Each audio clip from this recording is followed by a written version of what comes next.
आप देख रहे हैं आज तक। वक्त हल्ला बोल का है। मैं और रोहित लगातार बने हुए हैं बिहार के आज शपथ ग्रहण समारोह पर। ये नॉन स्टॉप कवरेज आप देख रहे हैं। बन गई है नीतीश की सरकार और उधर महागठबंधन में हो रही है आर पार।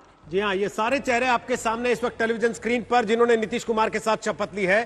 दो उप मुख्यमंत्री तारकिशोर प्रसाद और रेणु देवी, नीतीश कुमार के फौरन बाद दोनों को शपथ दिलाई गई और उसके बाद कुल मिलाकर बीजेपी के कोटे से 7 मंत्री बने हैं, जेडीयू के कोटे से 5 मंत्री बने हैं और एक एक मंत्री 2 सहयोगी पार्टियों वीआईपी और हम से यानी कि जीतन राम मांझी की पार्टी से बनाया गया। और पीएम मोदी ने नीतीश कुमार को 7वीं बार बिहार के मुख्यमंत्री बनने पर बधाई दी है। ट्वीट करके पीएम मोदी ने नीतीश कुमार को यह बधाई दी है। इसी में उन्होंने एनडीए का भी जिक्र किया है और कहा है एनडीए परिवार मिलकर बिहार का विकास करेगा। यानी एनडीए को भी प्रोजेक्ट करते हुए इस ट्वीट के जरिए प्रधानमंत्री नरेंद्र मोदी, उन्हें इस बात का एहसास है कि एक तरफ नीतीश कुमार मुख्यमंत्री बने हैं तो दूसरी तरफ ये गठबंधन के लिए एक ऐसा वक्त है जब वो गठबंधन की जीत के तौर पर इसे दिखाया जा सके। आइए आपको अपनी ये रिपोर्ट दिखाते हैं, क्योंकि एक तरफ मुख्यमंत्री तो नीतीश कुमार बन गए हैं, लेकिन इस बार उन्हें काम करना पड़ेगा अपने जोड़ीदार सुशील कुमार मोदी के साथ नहीं, बल्कि दो उप मुख्यमंत्री जो बीजेपी की तरफ से बनाए गए। ये रिपोर्ट फिर चर्चा की शुरुआत।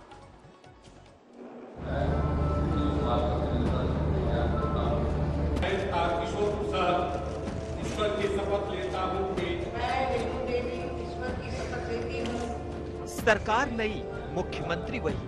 सुशासन बाबू 7वीं बार बिहार के मुख्यमंत्री की कुर्सी पर काबिज हो गए। सूबे की कमान नीतीश कुमार के हाथों में तो आ गई, लेकिन बीजेपी ने अपनी टीम बदल दी।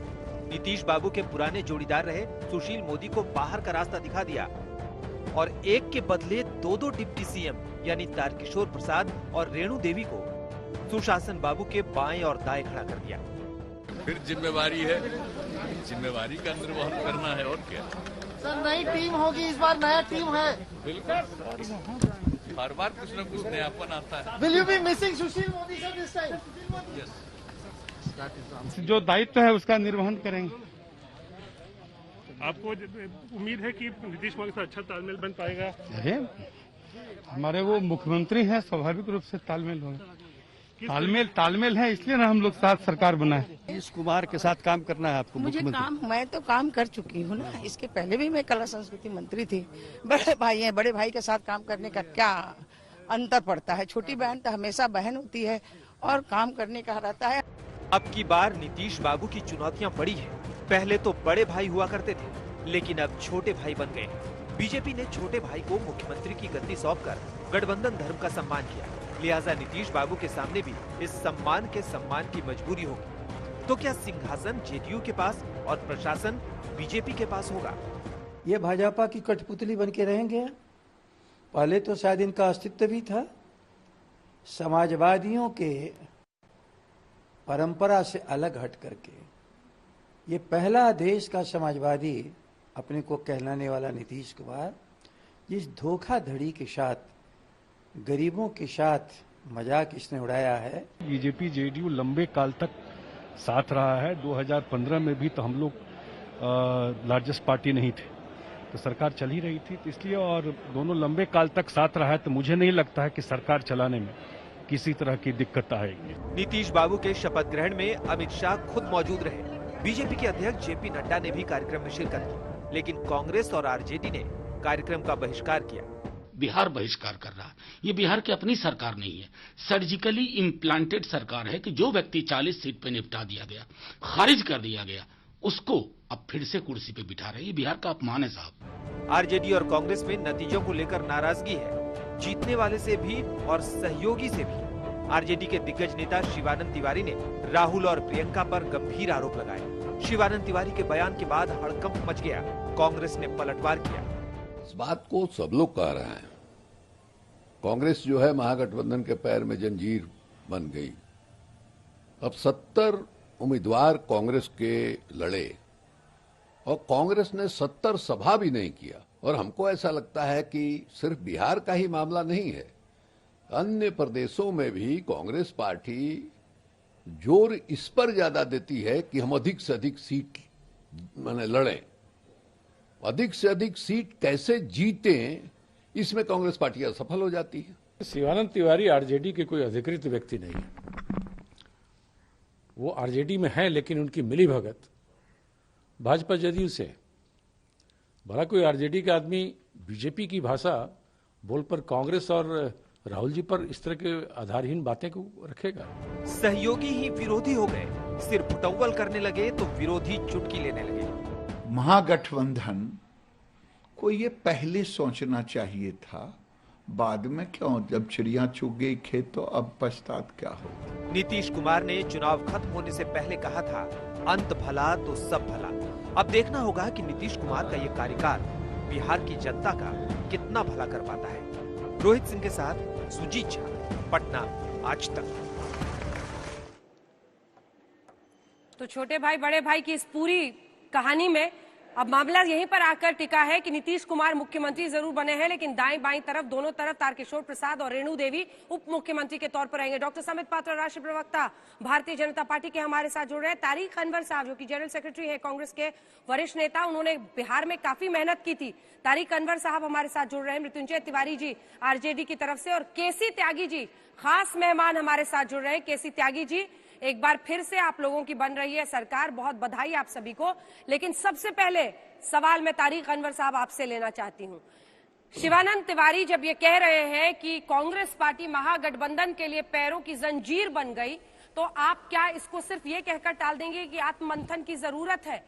एक वक्त पर आप कांग्रेस पार्टी छोड़कर जो गए थे एनसीपी में, उसकी एक वजह थी, कहीं वही परिवार और उसका बोझ इतना भारी तो नहीं पड़ रहा कि आपकी पार्टी पूरी तरह से तमाम राज्यों में, हिंदी बेल्ट की मैं बात कर रही हूं, मैं एमपी और राजस्थान छोड़ दीजिए, लेकिन यूपी, जनता की सेवा करते रहेंगे। सुशील मोदी के सवाल आपके साथ नहीं होंगे, आपको तो भारतीय जनता पार्टी का निर्णय है कि उनके कौन लोग मंत्री पद पर रहेंगे, उप मुख्यमंत्री के रूप में काम करेंगे, उनका निर्णय। क्या उनकी काबिलियत का इस्तेमाल करना चाहिए बीजेपी को? वो तो एक बीजेपी के का निर्णय है, इसलिए यह प्रश्न तो आपको बीजेपी से पूछना चाहिए। आप मिस करेंगे उनको अपने मंत्रिमंडल में? आज तो हो ही गया। मेरा मोबाइल वो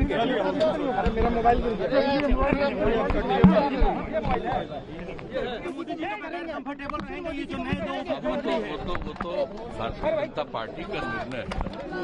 सर एक बार धन्यवाद दे दीजिए सभी को, बिहार के लोगों को। बिहार के लोगों को धन्यवाद, और सबसे ज्यादा आप पूछ रहे हैं, आपको धन्यवाद।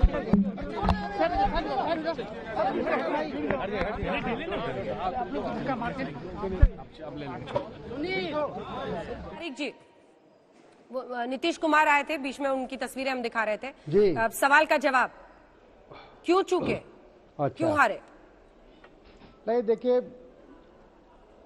देखिए बहुत सारे कारण हो सकते हैं, और सबसे जो मुझे एक बार में देखने में लग रहा है कि हम लोगों का जो गठबंधन हुआ उसमें काफ़ी समय लगा, सीट एडजस्टमेंट में समय लगा, तो जो एक प्रॉपर कैंपेन के लिए समय होना चाहिए था उसमें कमी रह गई, और कहीं ना कहीं हमारी स्ट्रेटेजी में कमी थी, कहीं ना कहीं हमारे चुनाव। तारिक जी, आप तो बड़े बड़े वरिष्ठ नेता हैं, आप पुराने नेता हैं, और बिहार में आपने इस बार बहुत मेहनत की, हम लोगों को भी जमीन पर दिखा, लेकिन 70 सीटें ली थी सर आपने, 70 सभाएं तक नहीं की, और वहां तेजस्वी यादव ने इतने ही स्पैन में देखिए कितनी सभाएं की।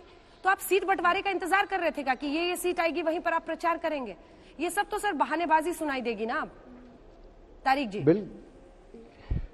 नहीं, बहानेबाजी नहीं है, क्योंकि सीट का जो आवंटन हुआ बहुत देर से हुआ।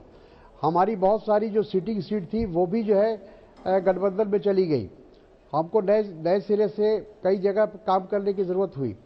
तो ये नहीं है, हम मानते हैं कि हमारी कमी रही, हम इस बात से इनकार नहीं कर रहे, हम ये नहीं कह रहे कि हम सब कुछ ठीक था और तो भी हम चुनाव हार गए। हम कह रहे हैं कि इसीलिए हमने कहा था कि इस पूरे चुनाव का विश्लेषण होना चाहिए, बिहार के चुनाव में हमारा ये परफॉर्मेंस क्यों हुआ, इस बात की छानबीन हो, इस बात का जायजा लिया जाना चाहिए। मतलब फिलहाल आपको ये लगता है कि आपको आपकी पसंद की सीटें नहीं दी गई जहां बेहतर परफॉर्म कर सकते थे, इस वजह से आपको नुकसान हुआ? नहीं, कुछ कुछ जगहों पर ऐसा जरूर हुआ है, हम सब का सब तो नहीं कह सकते, लेकिन कुछ जगहों पर हमारे, जैसा मैंने कहा कि 4 या 5 तो हमारे सिटिंग विधायक थे, उनको रिप्लेस कर दिया गया, उनकी जगह वामपंथी को दे दिया गया, लेफ्ट को दे दिया गया। तो हमें कोई इतराज नहीं, हम लोगों का एक चूंकि गठबंधन है तो गिव एंड टेक होता है, कहीं उनको कोई सीटें अच्छी मिल जाती है, कहीं हमको खराब सीट मिल गई, ये सब चलता है।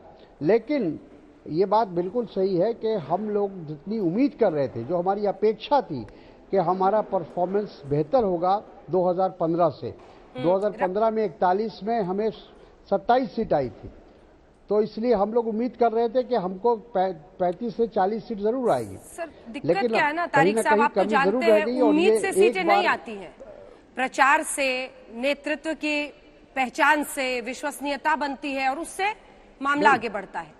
राहुल गांधी को डिफेंड करने के लिए आप उतरे हैं मैदान पे, क्योंकि शिवानंद तिवारी ने कहा कि वो बहन के पास चले गए थे। देखिए, जहां तक है राहुल गांधी का सवाल है, राहुल गांधी ने चुनाव से पहले बिहार के सभी नेताओं के साथ बातचीत की थी और अपनी बातचीत के दौरान उन्होंने ये बात कही थी कि जहां भी हमारी ज़रूरत हो और जब भी ज़रूरत हो चुनाव के लिए मैं हाजिर हूं। हम लोगों ने जहां जहां उनको बुलाया, जहां जहां आमंत्रित किया, वहां वो आए।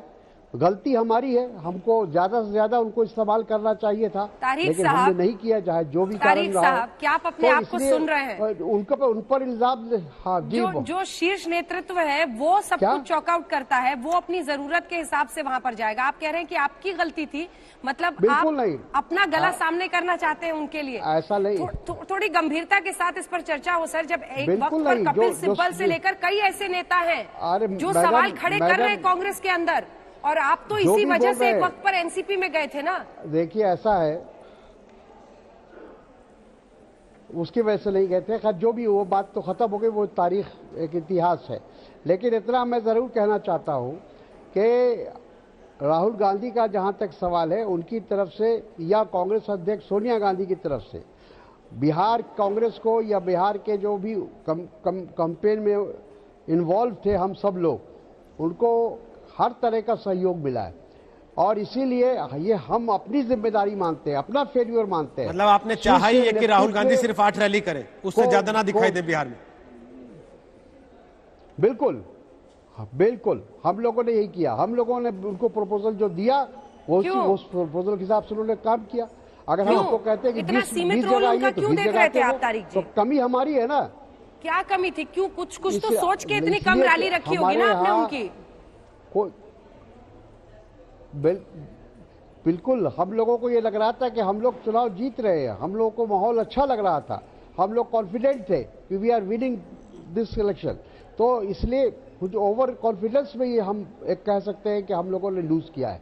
अगर हमको शुरू से हम अलर्ट होते तो हम कभी ऐसा नहीं होता। दूसरी बात, क्या शिवानंद तिवारी जो कह रहे हैं वो सही है? इसके बाद प्रभु जी आप लोग भी सवाल पूछ सकते हैं। आशुतोष जी, क्या ये बात सही है जो शिवानंद जी कह रहे हैं कि यहाँ पे थिक ऑफ चुनाव इतना सब कुछ चल रहा था और उस वक्त अपनी बहन के पास वो, उन्होंने तो पिकनिक जैसा वर्ड यूज किया है, मनाने चले गए थे राहुल गांधी?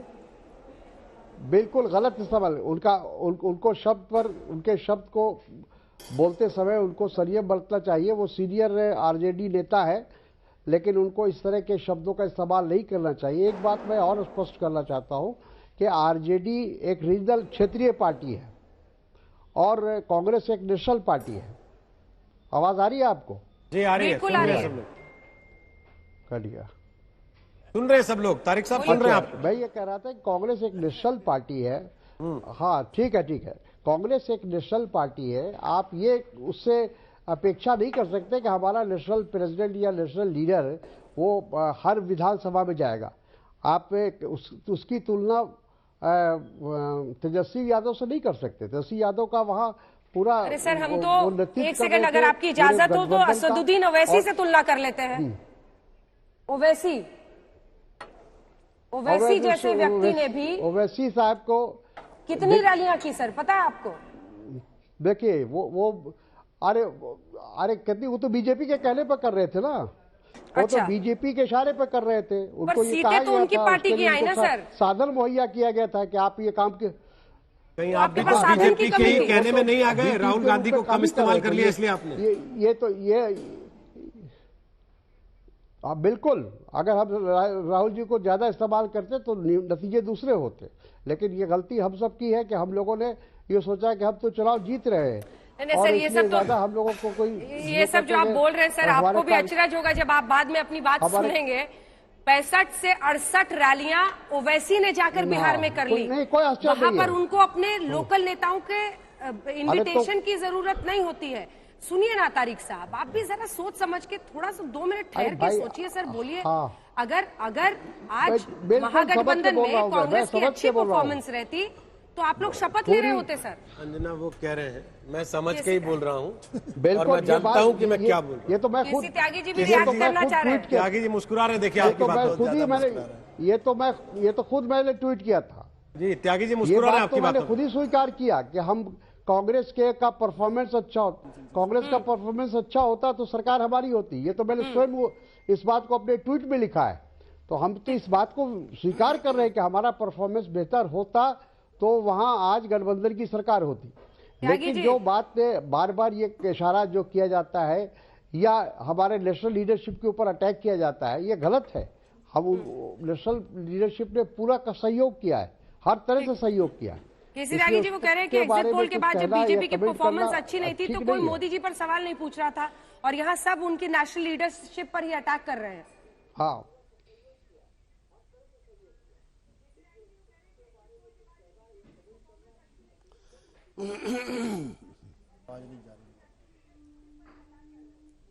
देखो कौन। त्यागी जी आवाज आ रही है? जी मुझे आपकी आवाज आ रही है अंजना जी। जी, सवाल मेरा ये था कि जब एग्जिट पोल में बीजेपी हारी थी तो मोदी जी से कोई सवाल नहीं पूछ रहा था, लेकिन यहाँ जब कांग्रेस की खराब परफॉर्मेंस रही है तो सब राहुल गांधी पर अटैक कर रहे हैं नेशनल लीडरशिप पर। ये गलत है, तारिक साहब कह रहे हैं।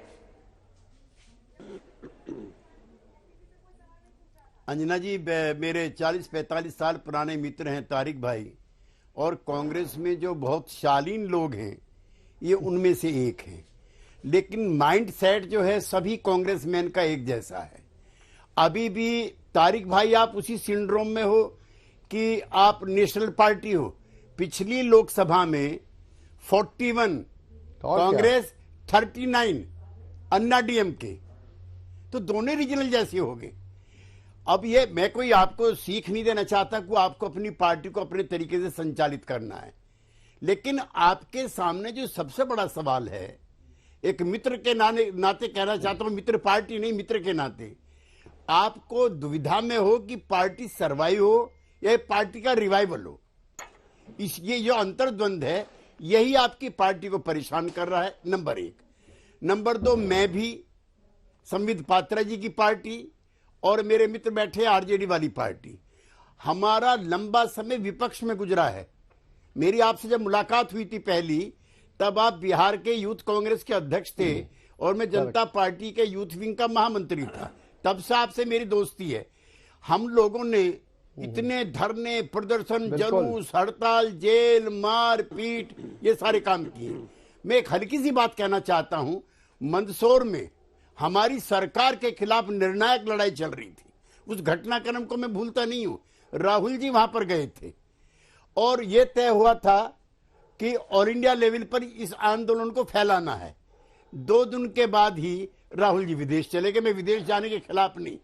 देखिए, जो विपक्ष में रहते हैं, जब जनता त्राही त्राही कर रही हो, उसके कष्ट बढ़े हुए हों, तो उस समय आप न तो आराम कर सकते हो, न विश्राम कर सकते हो, और ना एस्केप कर सकते हो। जयप्रकाश नारायण जो थे 75 साल के थे, जब उनके बिहार में अब्दुल गफूर की सरकार ने डंडा लगाया था, आपको याद होगा। लेकिन जो योद्धा होता है, जो पॉलिटिकल वॉरियर होता है, जो पॉलिटिकल वर्कर होता है, वो जन संघर्षों में जूझता है, लड़ता है, नतीजे चाहे जो हो।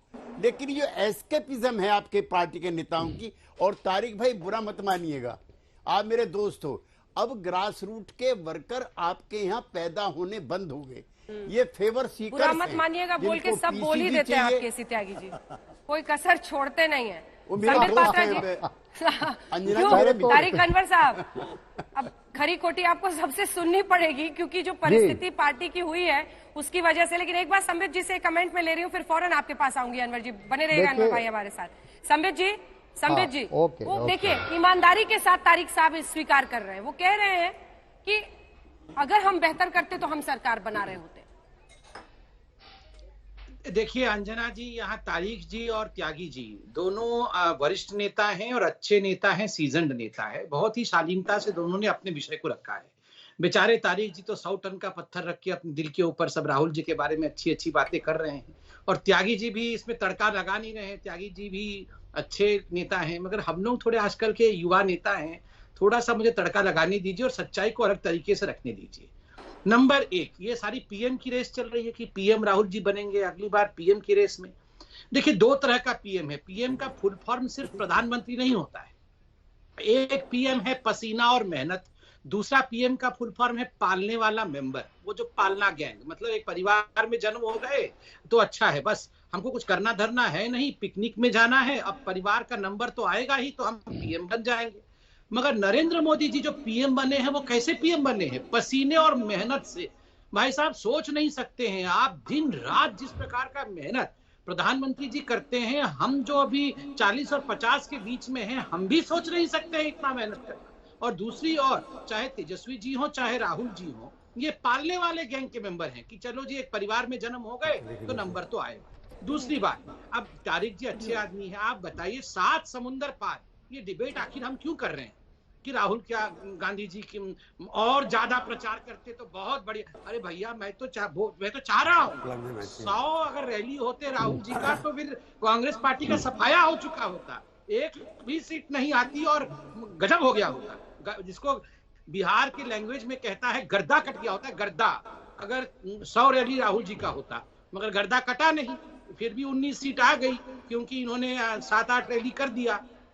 देखिए ऐसा है कि 7 समुंदर पार ओबामा जी कुल मिला के 4 बार मिले होंगे राहुल गांधी जी से, वो भी कॉरिडोर में मिले होंगे या 2-3 मिनट बात हो गई। ये ओबामा जी जान गए राहुल जी क्या है। Nervous and uninformed, can not lead, is only trying to impress but can never impress. ठीक है तारिक साहब एक बार रिएक्ट करेंगे इस पे। ठीक है संबित जी जवाब ले लेते हैं, हम नहीं जान पा रहे हैं। ठीक है डॉक्टर साहब, तारिक साहब और प्रभु जी अगर सवाल पूछना चाहे। देखिए अभी त्यागी जी ने भी और हमारे भारतीय जनता पार्टी के प्रवक्ता महोदय ने भी जो बातें कही, मैं इतना ही कहना चाहता हूं, बल्कि याद दिलाना चाहता हूं त्यागी जी को भी। त्यागी जी ने कहा कि आपके 41 से सांसद है और आप अभी भी अपने को नेशनल पार्टी मानते हैं, तो मैं याद दिलाना चाहूँगा कि ये भारतीय जनता पार्टी जब 2 उम्मीदवार उनके लोकसभा में आए थे तो भी वो नेशनल पार्टी कही जाती थी और नेशनल पार्टी के रूप में ही काम कर रही थी। तो ये कहना 41 आज ज़रूर हम हैं, 41 हो, 44 हो, 45 हो, 54 है, जो भी हो, लेकिन हमें आने वाले दिनों में हमारी पार्टी फिर मजबूती से निकल कर आएगी। अगर इतिहास को आप देखेंगे तो 1977 में कांग्रेस समाप्त हो गई थी, 9 राज्यों से सफाया हो गया था, फिर वहाँ वापसी हुई हमारी। हम 67 को भी याद कीजिए, 67 में भी हमारा कई राज्यों से हमारा सफाया हो गया, फिर कांग्रेस की वापसी हुई। और 89 में भी जब हम हार गए चुनाव तो लोगों ने यही कहा था कि कांग्रेस समाप्त हो गई, लेकिन कांग्रेस समाप्त नहीं हुई, कांग्रेस समाप्त होगी भी नहीं। हमारे प्रधानमंत्री भी कहते हैं कांग्रेस मुक्त भारत, कांग्रेस कभी नहीं होगा। तारिक भाई मैं आपकी बात सुन रहा हूँ। हाँ जरूर पूछिए। तारिक भाई एक बात रुकिए, मैं आपकी बात सुन रहा हूँ। आपने कहा कि बीजेपी की 2 सीटें होती थी और ये हो गया, और आपकी पार्टी 1969 के अंदर 9 राज्यों में हार गई थी, परंतु सत्ता में वापस आने के लिए 2 साल ही लगे थे आपको। तो 1971 में न केवल आप 2/3 मेजोरिटी से जीते थे, उसके बाद सारी विधानसभाएं भी आपके पास आ गई थी। तो इसलिए आप ये कहें कि आपकी अब तो 10 साल हो गए, आपको लगता है कि हर प्रदेश से आपकी सरकार हटती चली जा रही है, उसके पीछे नेतृत्व की कमी है ना, कहने कहीं आप खड़े नहीं कर पाए, जबकि बीजेपी के अंदर हर बार कोई नया प्रधानमंत्री आ जाता है, वहां पर मोदी जैसा कार्यकर्ता आगे बढ़कर के आ गया, आपके यहाँ तो कोई भी नहीं हो पाया। दूसरा सवाल संबित जी के लिए भी मेरे पास है कि अगर वो कह रहे हैं कि राहुल जी के नेतृत्व में ये सब हुआ और हार गए, सीटें हार गए, तो इस पर नीतीश कुमार के नेतृत्व में चुनाव लड़ा, नीतीश कुमार जी वहां हार के 41 सीटों पर हार गए, तो उनकी भी हालत वही है जैसे राहुल गांधी की है। वो अपनी पार्टी को नहीं जिता पाए, नीतीश कुमार अपनी पार्टी को नहीं जिता पाए, उनकी आधी सीटें रह गई, वो आपके नेता। तो ये दोगला कैसे चलता है? ड्यूल की आप कहते हैं कि एक नेता वहां तो नीतीश कुमार बने हैं क्योंकि आपकी पार्टी ने अच्छा परफॉर्मेंस किया। ठीक है, दोहरे मापदंड नहीं चलेंगे।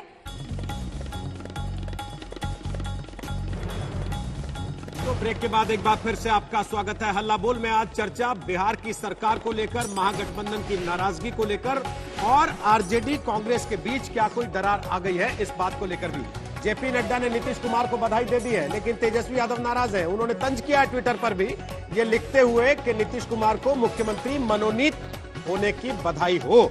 हमारे साथ मृत्युंजय तिवारी इस वक्त आरजेडी से मौजूद है। तिवारी जी शपथ ग्रहण में तो नहीं गए, लेकिन हमारे साथ बैठ के पूरा शपथ ग्रहण उन्होंने देखा। तिवारी जी नाराज लग रहे हैं काफी आज। नहीं रोहित जी, नाराजगी का सवाल नहीं है। जो सवाल हमारे नेता तेजस्वी यादव जी उठा रहे हैं, इस बात को बिहार की जनता भी कह रही है। आज ये सब विषय नहीं है। आज हमारे मित्र संबित पात्रा जी और हमारे आदरणीय अभिभावक हैं, मैं बहुत सम्मान करता हूं, त्यागी जी को दिल से बधाई देता हूं। उन्होंने मैनेज मैंडेट करके सरकार बनाई है। आज भर के लिए तो उनको उनका खुशी हम नहीं छीनेंगे, लेकिन ये तो सवाल जो तेजस्वी यादव जी उठा रहे हैं वो उठाते रहेंगे। जनता ने जनादेश जो दिया बदलाव का, उस शासनादेश से बदल दिया गया। अब 19 लाख रोजगार की बात भारतीय जनता पार्टी ने की थी, तो 19 लाख रोजगार देने की व्यवस्था और पढ़ाई, दवाई, सिंचाई, कमाई, इस सुनवाई, इसकी व्यवस्था प्राथमिकता में नीतीश कुमार जी की सरकार को करनी पड़ेगी।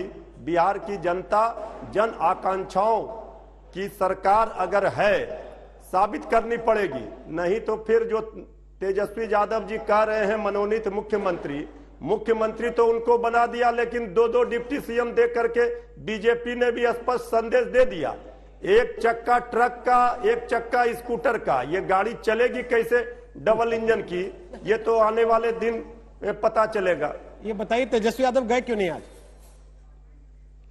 देखिए, तेजस्वी यादव जी जनता के साथ हैं। जनता आज दुखी है, जनता के चेहरे पर खुशहाली नहीं है। हम लोगों ने पहले भी कहा था, जो भी जनादेश आएगा हमारी पार्टी जश्न नहीं मनाएगी। तिवारी जी सुनिए ना, तारिक अनवर साहब भी बैठे, वो कह रहे हैं कि कांग्रेस जो है उसकी परफॉर्मेंस की वजह से ये हाल हुई, नहीं तो सरकार बनती।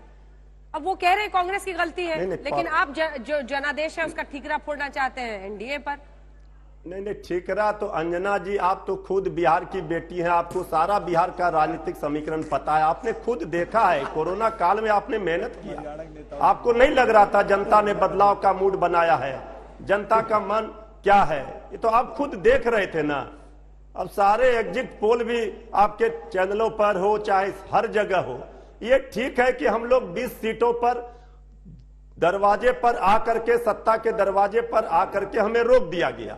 उनको मुबारक हो, दिवाली उन्होंने मनाया, होली हम मनाएंगे। वो कहते हैं बिहार की बेटी क्या, हम लोगों के राज्यों का भी जिक्र हो। हम तो कह रहे हैं अंजना जी कि आपने देखा है, समझा है कि ये सरकार कैसी सरकार है, कैसे चलेगी। तिवारी जी, नतीजा आने के बाद देखना समझना पीछे रह जाता है, फिर नतीजा होता है जो कुछ होता है। तो नतीजा सबके सामने है। हम तो कह रहे हैं दिवाली एनडीए की हुई है, होली हमारी होगी। ठीक है, संबित पात्रा जी बताइए, ट्रक वाला टायर लगा दिया आपने और उधर स्कूटर वाला टायर कर दिया एनडीए का, ये कह रहे हैं वो। नहीं, आज देखिए, मैं तो इस पे आपत्ति करता हूं। बधाई हम दे। नहीं, मैं तो इस पे आपत्ति करता हूं कि देखिए, एक महिला रेणु जी आज उप मुख्यमंत्री बनी है। उस समय किसी भी दो हमारे उप मुख्यमंत्री बने हैं तो इन्होंने कहा एक ट्रक वाला टायर है, एक ऑटो वाला टायर या स्कूटर वाला टायर, कुछ बोला इन्होंने। इस प्रकार किसी भी महिला के लिए इस प्रकार के शब्दों का प्रयोग करना उचित नहीं है। रेणु जी एक बहुत ही सीजन लीडर है, पूर्व कैबिनेट मिनिस्टर है। कहाँ ले जा रहे हैं आप? अतिशयोक्ति को घुमा के आप कौन सा ट्रक वाला टायर लगा दिया? बधाई दिया जीत तो हमने कौन सा ट्रक वाला टायर लगा दिया? उड़ने लगे। तो ये बधाई देने का तरीका है? ट्रक वाला टायर और ऑटो वाला टायर, ये कौन सा बधाई देने वाला तरीका है? क्या ये हम कौन सा अपने बधाई विचार देने को- वाला हम तरीका अपने है? विचार को प्रकट करेंगे तो आप उसका नहीं, एंगल ये कहाँ ले जा रहे हैं? नहीं आप ये गलत बात है, इसको वापस लीजिए आप। देखिए जी भैया, आपको नहीं नहीं पता है सुनिए हमारी रेणु ये देवी जो जी से क्या संबंध नहीं, है? ये कौन उत्तराखंड ट्रक वाला की टायर मंत्री कौन है? रही थी। कौन ट्रक वाला टायर है और कौन ऑटो वाला टायर है? बताइए। एक सेकंड ना, झगड़ा नहीं, नहीं ये ट्रक वाला टायर कौन है? सुनिए किसको ट्रक वाला टायर बोला? झगड़ा नहीं करना है, किसको झगड़ा नहीं ट्रक वाला टायर करना बोला? है। सुनिए। बीजेपी बड़ी पार्टी है और ये बताइए, 2 कमाल नंबर है। 3 नंबर नहीं, की पार्टी देखिए, है जेडीयू। संबित जी वो ये कह रहे हैं चलिए, हम गठबंधन बेमेल है, आपकी पार्टी बड़ी है, नीतीश कुमार की पार्टी बहुत छोटी है, इसलिए ट्रक का टायर और स्कूटर का टायर कह रहे हो। इसलिए हमने कहा ठीक है, ओके तिवारी जी, ओके बोलिए संबित जी। अब ये ट्रक का टायर बोले, किसी का भी टायर बोले, सरकार आज हमारी बनी है, ये इसी प्रकार बोलते रहेंगे। और देखिए, कुछ शिवानंद तिवारी जी किसके हैं? शिवानंद तिवारी जी किसके नेता है? ये जो शिवानंद तिवारी जी बोल रहे थे कि आज पिकनिक बनाने राहुल गांधी चले गए हैं, ये A team, B team, D team सब करते रहते हैं। आज शिवानंद तिवारी जी ने कहा है, उस हिसाब से तो सबसे बड़ी बी टीम कांग्रेस होगी भारतीय जनता पार्टी की, कि आप लड़ते हैं 70 सीट पे, जीतते 19 सीट हैं और आप इतना यहां पर आके खपा होके बैठ जाते हैं, ऐसे थोड़ी चलेगा। देखिए, मैं कहना चाहता हूं, बिहार की जनता ने साइलेंट वोटर की बात हुई, बिहार की जनता ने, बिहार की महिलाओं ने सारे एग्जिट पोल को फेल किया और बिहार की महिलाओं ने मैंडेट दिया डेवलपमेंट को। ये डेवलपमेंट की जीत है। और जहां तक आज चर्चा चल रही है राहुल गांधी जी के छुट्टी पर, राहुल गांधी जी किस प्रकार मैनेज करते हैं, ये कोई केवल बिहार का चुनाव नहीं हुआ, 50 से अधिक 59 सीट पर बाइपोल हुआ, 40 से अधिक सीटों पर भारतीय जनता पार्टी 11 राज्यों में जीती है। मणिपुर से लेकर आप उड़ीसा से लेकर आप देख लीजिए, बाकी राज्य, उत्तर प्रदेश से लेकर मध्य प्रदेश से लेकर बाकी तमाम 11 राज्यों में चुनाव हुआ साहब, और 40 सीट हम जीत के आए हैं 59 सीट में से। तो ये एक तरह से मैंडेट रहा है, कोविड को किस प्रकार मैनेज किया गया। और ये कह रहे थे दिवाली आपकी है, होली हमारी होगी, फिर ये कहते हैं कि खरीद फरोख्त का आरोप बीजेपी पर लगाते हैं। कैसे होली आपकी कैसी हो जाएगी? आप क्या करिएगा होली तक? आप बताइए, इसका जवाब दीजिए। सुशील मोदी जी के साथ क्या किया, सुशील मोदी जी का चेहरा बता रहा है। ठीक है तिवारी जी, अंजना जी, एक दिन ये भी आना था जब आप मोदी की चिंता। प्रभु जी बोल लीजिए। फिर इंजन की जो बात हो रही है, डबल इंजन की, मैं एक और बताना चाहता हूं डॉक्टर साहब के लिए, विच इज मोर सोफिस्टिकेटेड, उसके ऊपर आप इंटरप्रिटेशन नहीं कर पाएंगे।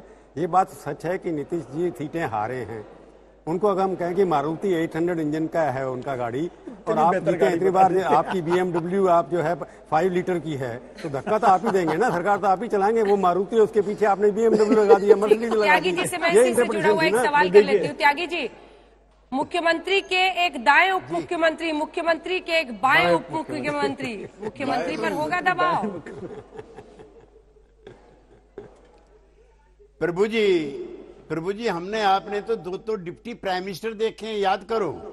बिल्कुल याद है मेरे को। चरण सिंह और Babu Jagjivan Ram. Deputy prime minister सरकार पर क्या हुआ था? डिप्टी प्राइम मिनिस्टर सरकार गिरा दी थी प्राइम मिनिस्टर की। पूरे दिन याद कर उस सरकार, देखिए त्यागी जी, आप बहुत बड़े पॉलिटिशियन हैं, लेकिन कभी कभी गलत कर जाते हैं। वो जो डिप्टी प्राइम मिनिस्टर थे, उस सरकार का क्या हुआ? कितने झगड़े होते थे, आपका भी कितने झगड़े होते थे, कितनी मारपीटाई होती थी, आपको मालूम है? और हम बताओ, सरकार गिर गई। मेरे आशुतोष जी मेरी बात नहीं सुनी आपने। चलो सुना उत्तर प्रदेश में 2 डिप्टी चीफ मिनिस्टर हैं, तो अपनी पार्टी के उनके। इसी तरह से एक प्रयास चेन्नई में भी हुआ था। और दूसरा ये है, आशुतोष जी और प्रभु जी, कुछ दिन तो हमें काम करने का अवसर दीजिए। गलत काम करेंगे आलोचना कीजिएगा। आप तो बच्चा पैदा नहीं हुआ है, आप उसके बारे में बददुआएं रखे हुए हैं, उसकी टांग खराब होगी, उसका हाथ खराब होगा, वो देख नहीं पाएगा। तो एक मौका तो दीजिए ना कम से कम। ये नंबर 1। नंबर 2, हमारी सहयोगी पार्टी ने हमारे साथ मिलकर चुनाव लड़ा। चुनाव से अच्छा अगर बीजेपी का मुख्यमंत्री होता, तब कहते बीजेपी बड़ी दगाबाज पार्टी है साहब, उनके नेतृत्व में चुनाव लड़ रहे थे, उनको धोखा दे दिया।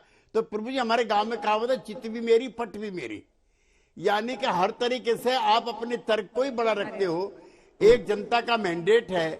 और मृत्युंजय जी, हमने, आपने और हमारी पुरखों ने बड़ी पराजय देखी है, इसको गुड स्पिरिट में लीजिए और हम जहां गलती करें वहां बताइए। अभी एडवांस में मैं इस बात का विरोधी हूं, आपकी पार्टी के नेता को शपथ ग्रहण समारोह में जाना चाहिए था। चुनाव आयोग के फैसले का भी आपको स्वागत करना चाहिए था। और जनता है लोकतंत्र में, जिसको पिया चाहे वही सुहागन। जनता जो वही तो है इस लोकतंत्र के अंदर। मृत्युंजय जी यही बड़ा दिक्कत है। त्यागी जी आपको ये कहना चाहिए जिसको सुहागन चाहिए वही पति थी, यही दिक्कत है। नहीं देखिए त्यागी जी आप पुरानी सोच के आदमी है, आप ये कह रहे हैं जिसको पति चुने वही सुहागन, तो गलत है ना। तो हम आप महिलाओं के अधिकार की बात करते हैं तो जरा उल्टा कर दीजिए इसको। और मैं आपको याद दिला दूं जनता ने कि तो लोग 2015 त्यागी में जी भी लोग चाही ये थी कहते हैं महागठबंधन कि की आपकी सरकार, पार्टी फिर ने कहाँ चली बीजेपी गई? को धोखा दिया था। लोग ये कहते आपकी पार्टी ने गठबंधन तोड़ा था बीजेपी के साथ। हमने ये नहीं कहा बीजेपी ने गठबंधन तोड़ा था, आपकी पार्टी ने गठबंधन तोड़ा था। लालू जी के साथ गए थे ये जानते हुए भी कि उनको भ्रष्टाचार का वक्त की कमी है। छोटा छोटा रिएक्शन जल्दी से मृत्युंजय जी एक लाइन में, उसके संबित जी मैं ले रही हूँ आपसे। देखिए ठीक है, बहुमत का आंकड़ा एनडीए के साथ है। आज सरकार एनडीए ने बना लिया, हम शुभकामना देते हैं। लेकिन एक जिम्मेवार विपक्ष के रूप में हमारे नेता तेजस्वी यादव जी अपनी ओजस्वी प्रतिभा का प्रदर्शन करेंगे और सड़क से लेकर सदन तक जिस मुद्दे को लेकर हम चुनाव में गए थे उसको लेकर हम सरकार को कटघरे में खड़ा करेंगे और जनता की आवाज बनकर तेजस्वी यादव जी सदैव खड़े रहेंगे। संबित जी, मुख्यमंत्री के एक दाएं उप मुख्यमंत्री, मुख्यमंत्री के एक बाएं मुख्यमंत्री, दबाव बनाने के लिए? बिल्कुल नहीं, अच्छा काम करने के लिए। देखिए आदरणीय जेपी नड्डा जी जो हमारे राष्ट्रीय अध्यक्ष है, उन्होंने इसी बार अपने भाषण में कहा और पहले दिन प्रेस कॉन्फ्रेंस में कहा कि हम छोटे भाई बड़े भाई में नहीं, हम दोनों एक परिवार हैं और एक परिवार की तरह सरकार चलाएंगे। और जब हम दोनों राजी हैं, हम दोनों खुशी खुशी काम कर रहे हैं। एक वर्ग है जो कोशिश पूरा कर रही है कि इनका क्यों बनेगा, इनको भड़काओ, इनको हड़काओ, कुछ भी करो कि इनके बीच में एक मलिनता आ जाए। बहुत सारे फॉल्स न्यूज भी प्लांट करने की कोशिश की जा रही है। होगा कुछ नहीं, टर्म भी पूरा करेंगे और अगले टर्म में भी आएंगे, चिंता बिल्कुल मत करिए। तिवारी जी गाना सुनाइएगा आज। सुशील मोदी जी का अच्छा नहीं आपका। तिवारी जी कुछ लोगों ने मुझे फोन और मैसेज भी कर दिया आपके लिए। तिवारी जी को गाना गाना चाहिए, दिल के हम आंसू में बह गए। नहीं तिवारी जी खुद तय करेंगे कौन सा गाना। तिवारी जी हम सुना देते हैं। केवल तिवारी जी के दिल के आंसुओं में नहीं बहे हैं, नहीं और भी लोग हैं गाना जिनके दिल के आंसुओं में बहे हैं। डिमांड है, जनता की हैवी डिमांड है सर, सुनाइए ना तिवारी जी। चलने से पहले आखिरी पग में छाले हैं ये संबित पात्रा जी, याद रखिए। सूद और ब्याज के साथ बदला लेंगे। सूद अब तो प्रभु जी ने भी कह दिया। तिवारी जी नहीं, हम गाना तो जितना सुनाए थे सबको पता है। जनता का जो प्यार मिला वो प्यार को लोगों ने लूट लिया। मन भारी तो है एनडीए सरकार ने मैनेज मैंडेट के माध्यम से आज जो है सरकार वो बनाने में सफल हुए हैं, इसका बदला हम ले लेंगे। तो इसी पे गाना सुना दीजिए। ये बताइए होली तक सरकार बनेगी उस दिन जरूर गाना सुनाएंगे।